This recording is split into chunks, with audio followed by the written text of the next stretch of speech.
Hello and welcome to CTN. To learn more about the show, please visit CIOTalkNetwork.com. And our topic for today is identifying and enabling the skills of the future. So we know as leaders in different organizations, the employees would need to learn new skills to stay relevant and our business to stay profitable in the future and even today for that matter. But then when we are currently looking at the skill set, in many companies, we find that organizations may not have an exact up to date inventory of the skills their workforce has. And then in many cases, we are not that sure what is required in the near term or midterm or long term for that matter. And then there is usually a scrambling match when we have a project or an initiative and when we are pretty close to getting it started down to the wire, then there is a scrambling match that happens and we look for agencies or figure out other way to somehow fill that gap. Not the prettiest of situations. So, given there is even more uncertainty, there is even more innovation and disruption almost required for an organization to stay in existence. How are business and IT leaders collaborating to ensure that we are having the type of investment made in the strategic long-term capability, yet also making sure that the people who are working on today's efforts, they are working with the best of their skills and experience, and it's a best match. To discuss this in detail, we have Ruth Thorpe, CIO from Endo International. Hey, Ruth, how are you? I'm great. Thank you. Thanks for having me. So, Ruth, let's start with the fact, or rather, let me use this phrase workforce capability. The reason I use this is because a lot of people call people as resources, and the person who needs to work on it needs to bring both the quality and the quantity of effort and talent required to get things done. It rarely is ever measured in form of a workforce capability with the sophisticated metric, etc. With that already being in case, and you have to shift your capability in terms of this workforce based on the shifting business models, how do you shift the fuzzy? That's a great question. And I wish I had a crystal ball to give me the perfect answer, but I can tell you a little bit about what we're doing at Indo and some of my experiences over my career. This is not a new challenge, I think, in any business, but it is a challenge that continues to offer us lots of opportunities. And the big thing that I see happening now is there's a gap. The gap between a traditional business role and IT role is shrinking very quickly, in fact, as technology advancements continue.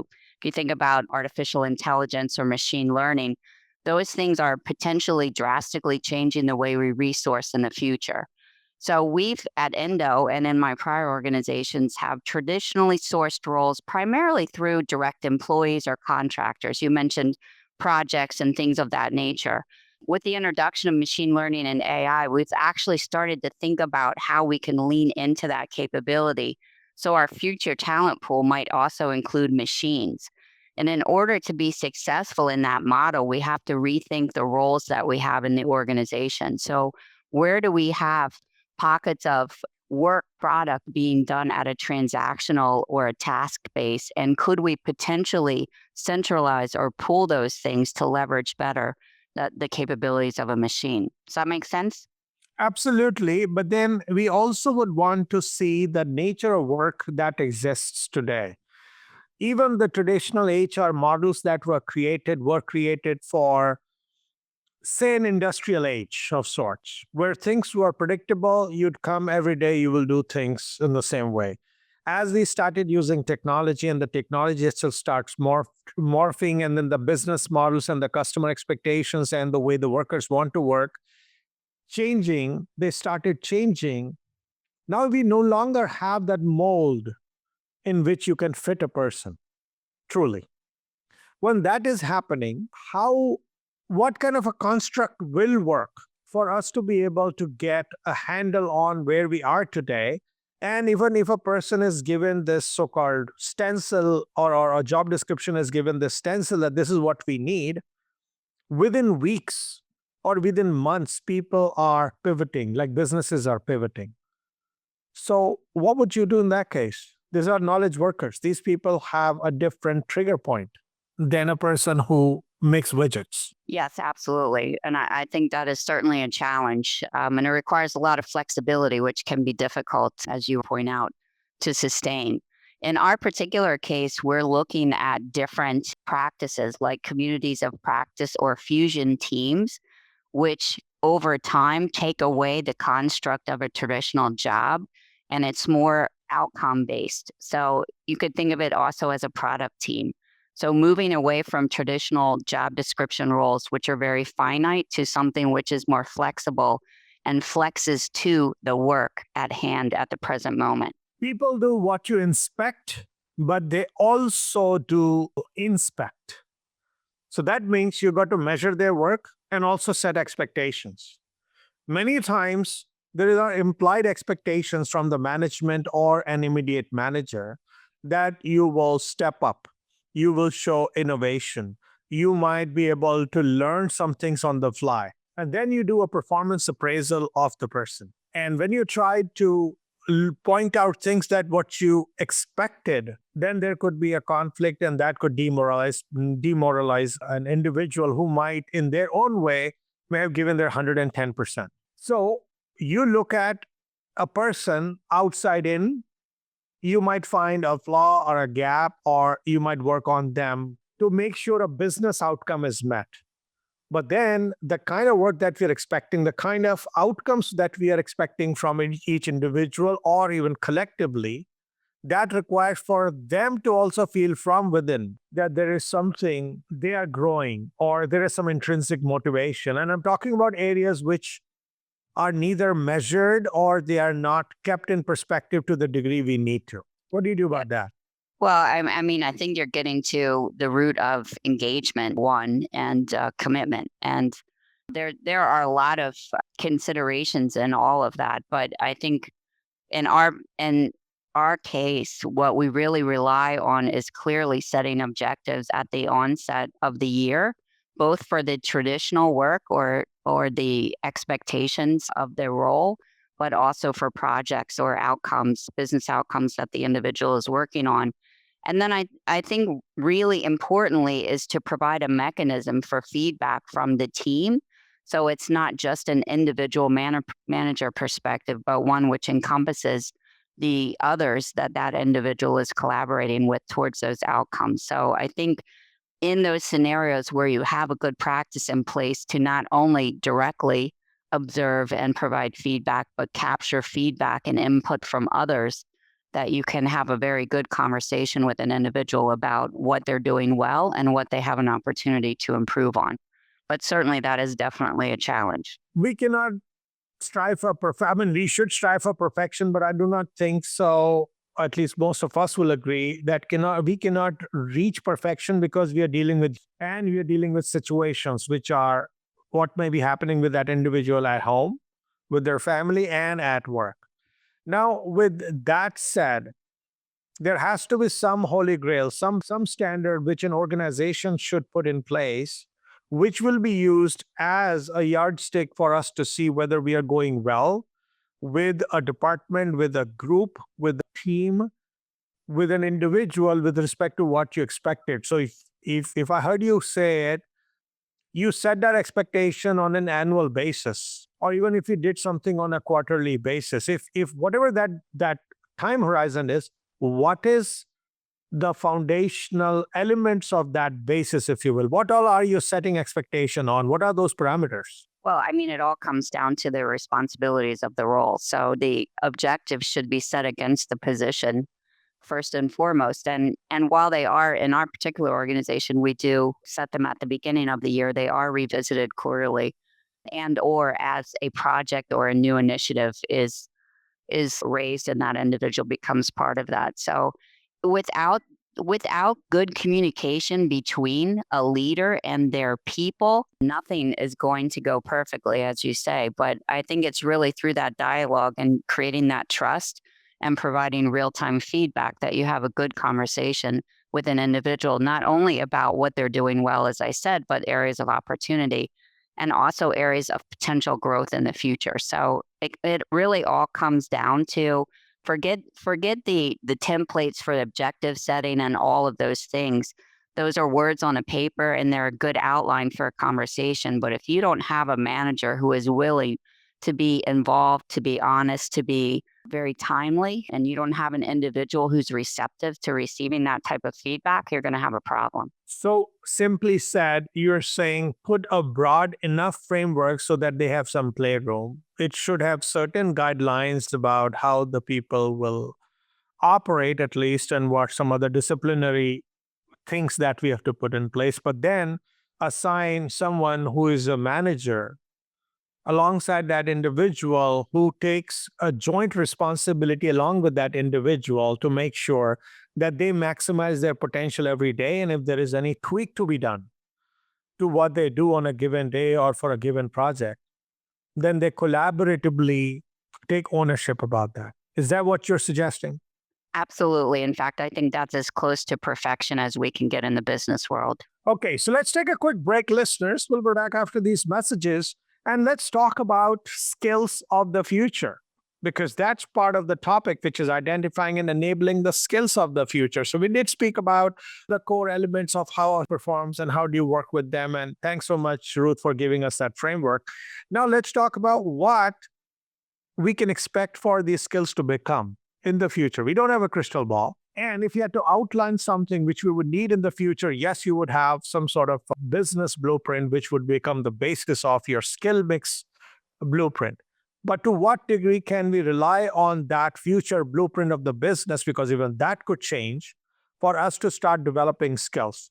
So, to that end, where we do not have total certainty, what approaches have been tried which work on identifying? Let's start only with the identification of the skills of the future. And whatever has been tried, what worked and what did not work. Please set your listeners. We'll be right back. Today, enterprise technology is both strategic and global. Each week on CTN, CIO Talk Network, IT thought leaders from around the world share their experience with listeners as they discuss with Sanjog Aul how they are trimming costs and partnering with business to innovate and help IT become more competitive, better care for customers, and improve the corporate bottom line. If you want to keep up with IT thought leadership, listen to CTN, CIO Talk Network, with Sanjog Aul at CIOTalkNetwork.com.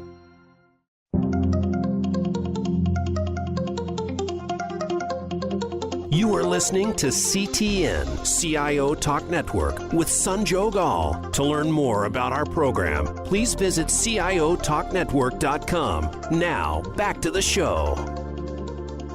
Welcome back. So we're talking about predicting, or rather identifying the skills of the future, which depends on the business model or business ways of working, which also can change in the future. So when you take this whole skill identification element for the future, what all have you tried so you have a little more confidence and clarity in that regard? Yeah, great. Great. Thanks for the question. We certainly don't have a crystal ball to predict the future, but we do try as best as we can to think about the skills that will make us successful. In our particular case, COVID has really added a whole new set of considerations for our business. Quite frankly, it presents opportunities we hadn't even considered in the past when you think about access to remote skill sets in today's hybrid working model. When it comes to adapting skills mix expectations, my personal experience is this is a bit more art than science unless you're staffing a whole new team or a company from the ground up. Otherwise, you have to make small investments and changes that align to your business strategy, your resource needs, and ones that you hope will pay off over time. So one thing that's working really well for us now is we're assessing all open roles for proximity, which allows us to recruit talent well beyond our geographical footprint. The other thing that we've done is launch a concerted effort to update and modernize our digital people capabilities across the enterprise, because we truly believe that digital dexterity is a key success factor for the future. And that's why we're working on reskilling or upskilling, if you will, through education and hiring, and continuing to outskill for capability in areas that are not our core competency or areas where we can't sufficiently staff to fill a need. So where we can take advantage of, for example, I mentioned earlier, AI or machine learning to take task or transactional capabilities out of the organization as opposed to the more traditional approach of filling a seat. We're certainly at the novice stage here, but we're really excited about the potential opportunity. So, to that end, when you are looking at identifying those areas where you could find out the skills, and then you're also looking at the different avenues, and you mentioned about AI and machine learning. But think about it, AI and machine learning, yes, that's something you will eventually end up grappling with and it will go mainstream, but so could be many other things. So, would you always play catch up?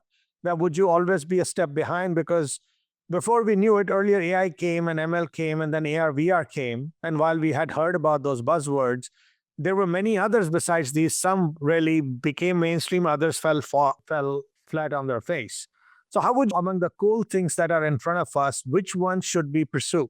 How do you rationalize the Really, yeah. I mean, we rationalize based on our ability either to perform that skill and sustain it. Sustainability is a key factor that we consider.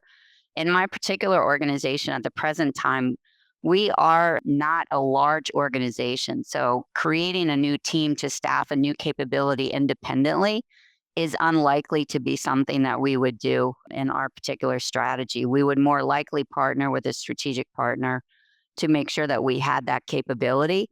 And as it matures over time, we may think about insourcing that skill. So in our particular case, that's how we make sure that we're not falling behind per se in the ability to capture or take advantage of a capability, but we're not putting all of our eggs in one basket to try to staff every new capability that comes out. Now, in this whole process, when you started doing this and I'm sure it's not being done in ivory tower, it's more inclusive with the workers. How much of this exercise is throwing them off, getting them to be concerned that these guys are expecting me to learn the skill of the future? But if I don't show enough propensity or I'm not showing signs that I would be relevant in the future, I might lose my job. How much of that are you dealing? What is the experience dealing with the very people you're trying to develop and keep? How are they reacting to this exercise?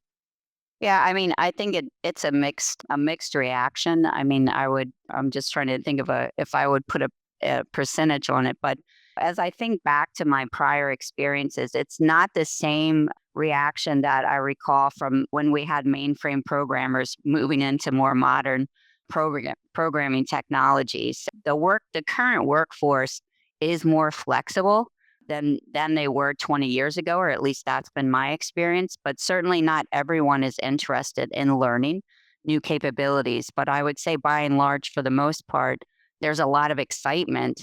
And if anything, in our particular organization, there's more frustration about not being able to work on the new cool stuff and being bogged down with some of the old keep the lights on activities, if you will, that need to continue. So I would say that's our bigger challenge, is to make sure that we're giving everyone an opportunity to work on something new and different as opposed to just keep doing the same old, same old. So there could be interest, there could even be excitement about a new or cool technology, but there could be a missing raw talent in that area. How differentiate, or how do you, because everyone can come to you, I want to do this Right, because it's new, it's right. up for grabs.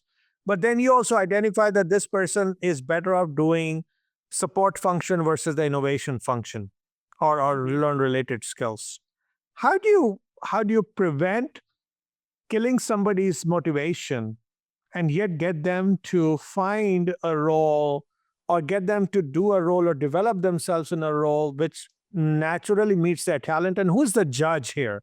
Who is judging that these guys are good or not good for a given future skill? Yeah, I mean, that's a great question, and not an easy one to deal with, particularly if you have an individual who has all of the desire but is missing the capability. So in that particular case, what we would lean on is opportunities for an individual to start exploring the capability through a project or a job sharing or rotation experience. And then we would monitor that and consider whether or not it makes sense for that individual to continue, but not necessarily kill their desire to get involved. And my experience is usually when you allow someone to get into that area, it's pretty natural conversation. How's it going? Is it going well? Is it not? What's your perception? What's the manager's perception? And you can have a much more meaningful conversation as opposed to if you just flat out shut them down out of the gate. As you said,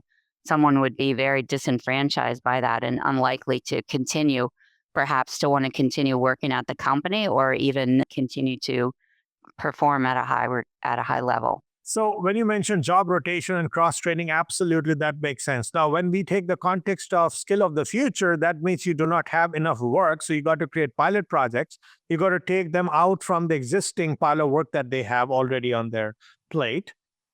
And then you have to create extra funds, some play money for you to see this person working on this pilot project because this might not see the daylight because it's still a thing which you will do in future. You're just prototyping of sorts. And you don't know what's going to come out of it. With last I heard from technology department or overall business, funds are not easy to come by. Where do you find this sandbox and the play money to do this? Yeah, your funds are not easy to come by, but in my experience, personal and professional development comes in many forms.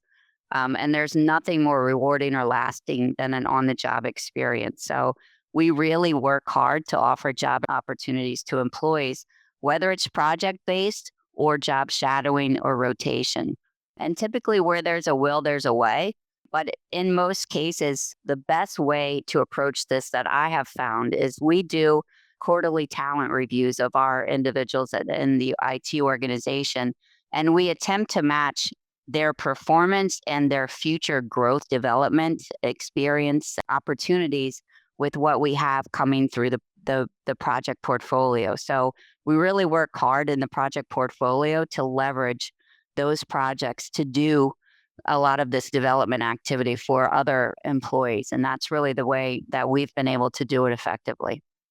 So you're essentially looking at things which are not like something very futuristic in terms of the talent development. Your horizon is not that far out, it seems Correct. like. Because then only you can have a project for that matter to even have somebody dabble in. Correct. Okay. So now, Now, having said that, there are also opportunities for innovation, as you well know. I mean, and what I have seen is that innovation comes organically because of individuals working in close proximity with their business colleagues and jointly working to bring those cases forward. So I've also seen of really positive outcomes in that regard, where it started organically and then grows through. let's take a quick break, listeners. We'll come back and let's talk about, like we said, rationalization of the different projects or the skills. But let's also look at the rationalization of the current crew that you have. And I'm not by any means saying let the people go because they don't fit into the future set. There could be a possibility of retooling. But then you also may have situations where you simply don't have a certain talent pool, which would be able to pick up some of the skills of the future, whether from an aptitude standpoint or the very sheer capability standpoint. That means you have to go and attract the talent. What do you tell to a new person? I'm going to hire you for something we don't do now. We will bring you in, and if that project comes to fruition, then you will continue to have a job. And if it doesn't, we're not sure. What would you say in that case? Let's explore. Tough question, but it needs to be answered. Please stay tuned, listeners. We'll be back. Better care for customers and improve the corporate bottom line. If you want to keep up with IT thought leadership, listen to CTN, CIO Talk Network, with Sanjog Aul at CIOTalkNetwork.com.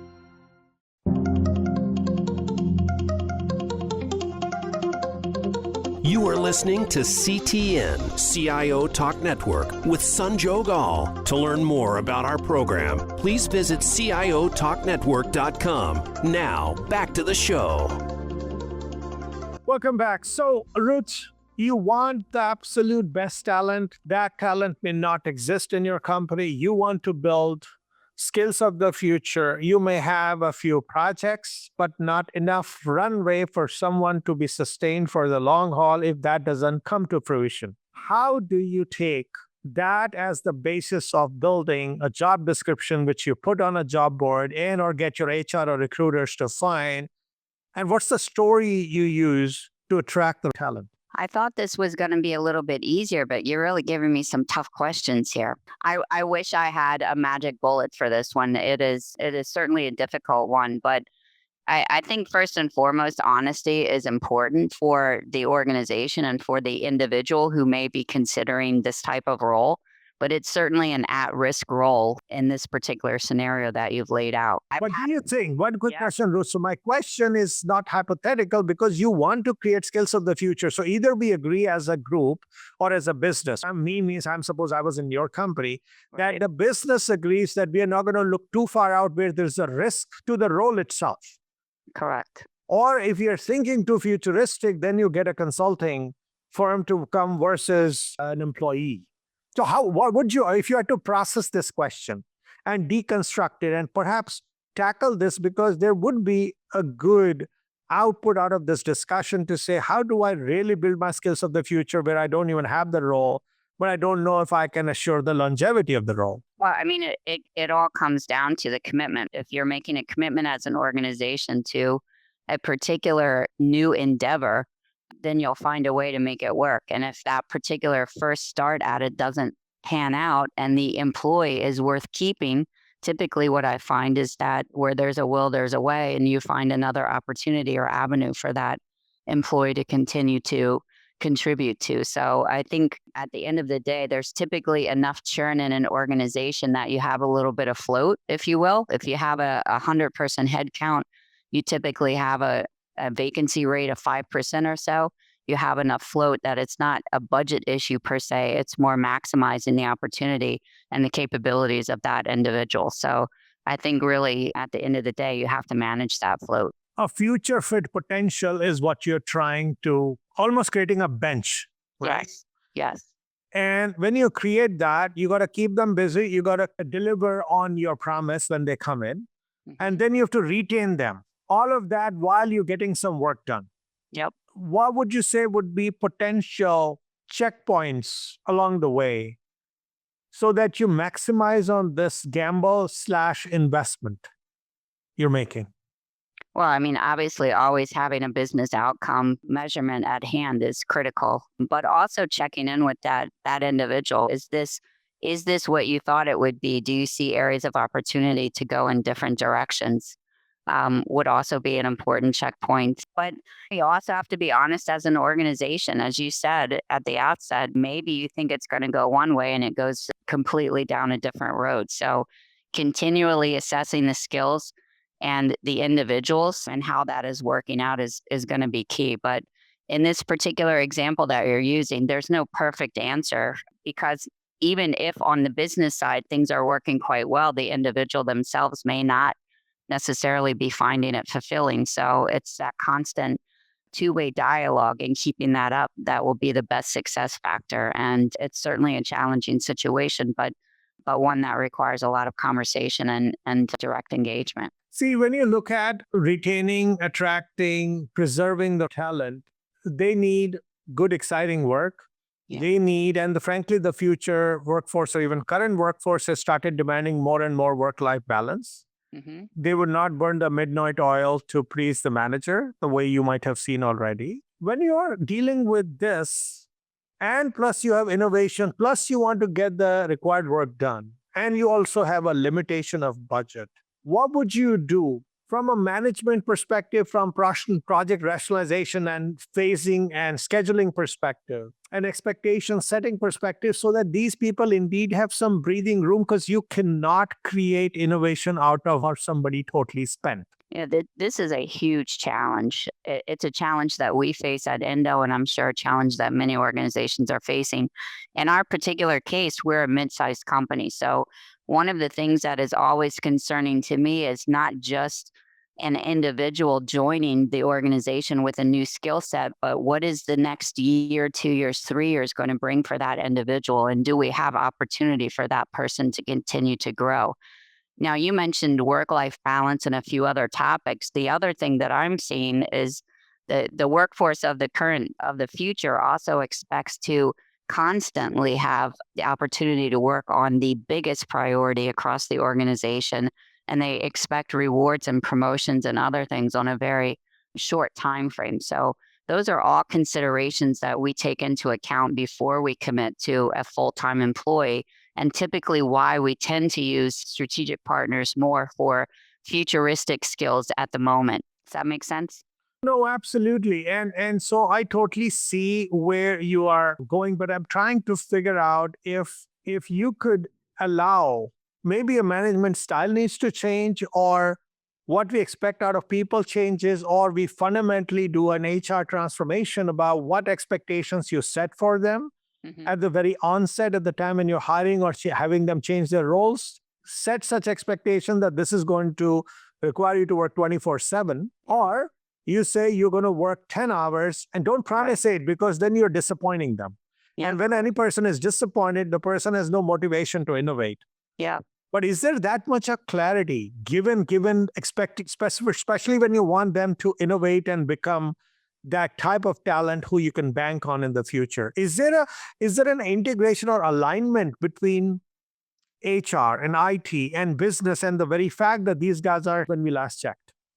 Yeah, no, it's a great point and one that we've been grappling with. I actually think one of the positive outcomes of COVID has been a much deeper appreciation for this topic across the enterprise at Endo, and I'm sure at other companies.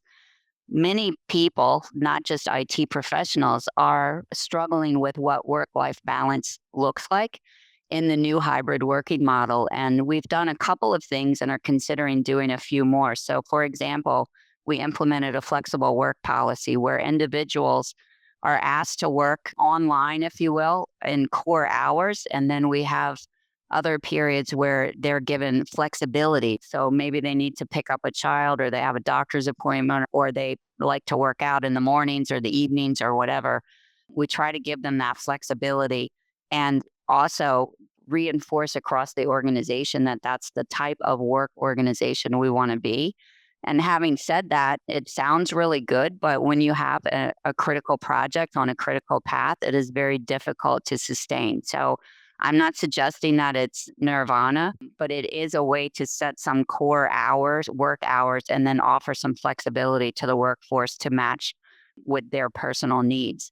The other is really encouraging and allowing and supporting think time. So scheduled on your calendar according to when it works best for you. Schedule an hour or two a week for think time so that you're not so engrossed in your day-to-day activities that you don't have an opportunity to think differently or think bigger or explore something new that's of interest. So those are a couple of things we're doing. I know some organizations have gone so far as to have no meeting Fridays or things of that nature. We're certainly talking about whether or not that would make sense for the organization. But those are a couple of things that we're at least trying. But it is certainly a challenge, and it's very individualized. Everybody has their own work preferences, their own work styles. And when you're working in a hybrid mode, we can offer a lot more flexibility, but it still has to meet the needs of the business. Some people want to really say, I want to have a life and I want to work to live. Hmm. And then you got some crazy folks who would say, I want to live to work. Correct. And business, if you were to live it objectively to make money, you would love everyone to be able to live to work. Of course. So, when we are looking at the future, if you were to design autonomously a company of the future where people would have the skills and get the leeway, how would you fundamentally set this foundation? Because it doesn't look like corporates think that way. And it is in direct conflict. And that's why you very clearly mentioned that this is a challenge, Mhm. that they never have breathing room. And we are doing like spot fixes versus homogenizing how talent is brought in, how skills are developed, and how work gets done. That's what we would like to discuss. So process your thoughts, if you will. Let's take a quick break, listeners. We'll be back. And love to get your thoughts. Just be you. Ruth being at the top, building an org Hmm. where all of this was possible. What would be the core fundamentals would you like to put in place? Please stay tuned, listeners. We'll be back. Better care for customers and improve the corporate bottom line. If you want to keep up with IT thought leadership, listen to CTN, CIO Talk Network, with Sanjog Aul at CIOTalkNetwork.com.